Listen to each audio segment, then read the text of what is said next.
भाजपा ने झारखंड विधानसभा चुनाव को गंभीरता से लिया है। प्रदेश प्रभारी को हटाकर उन्होंने यह बता दिया कि उनकी मंशा क्या है।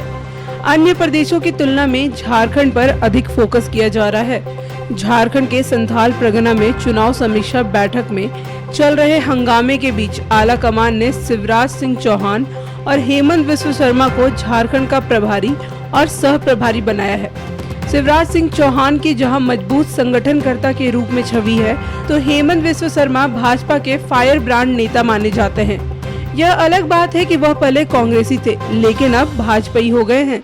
झारखंड में भाजपा 2024 में 2019 का प्रदर्शन दोहराने में असफल रही। परिवर्तन का यह सबसे बड़ा कारण है। इस बार भाजपा को 8 और सहयोगी आजसू को 1 सीट मिली है। 2019 में भाजपा ने अकेले 11 और आजसू ने 1 सीट जीती थी। 2024 में गठबंधन को 5 सीटें मिली है। झारखंड में इस साल के अंत में विधानसभा चुनाव हो सकते हैं। जिन राज्यों में चुनाव होने हैं वहां भाजपा गंभीर हो गई है, लेकिन झारखंड में सबसे अधिक फोकस किया गया है।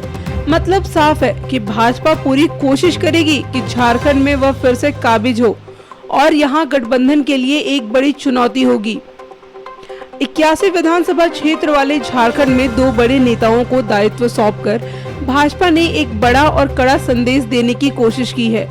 टिकट के बंटवारे में भी अब प्रभारी और सह प्रभारी की ही चलेगी, इसकी उम्मीद की जा सकती है। झारखंड में भाजपा को अब यह दोनों नेता अपने ढंग से चलाएंगे। वैसे लोकसभा चुनाव में प्रदेश अध्यक्ष बाबूलाल मरांडी को फ्री हैंड मिला था। अर्जुन मुंडा केंद्र में मंत्री थे, तो पूर्व मुख्यमंत्री रघुवर दास उड़ीसा के राज्यपाल बनाकर भेज दिए गए थे।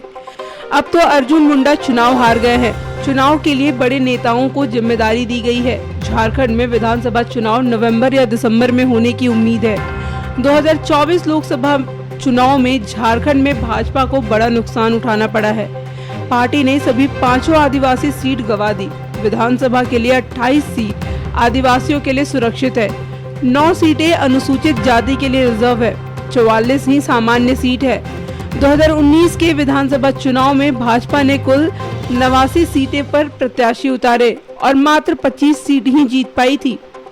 अनुसूचित जनजाति के लिए आरक्षित 28 सीटों में से मात्र 2 पर ही भाजपा को जीत मिली थी।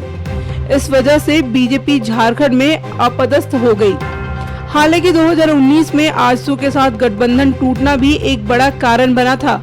आजसू अलग चुनाव लड़ रही थी, जबकि भाजपा अलग चुनाव लड़ रही थी।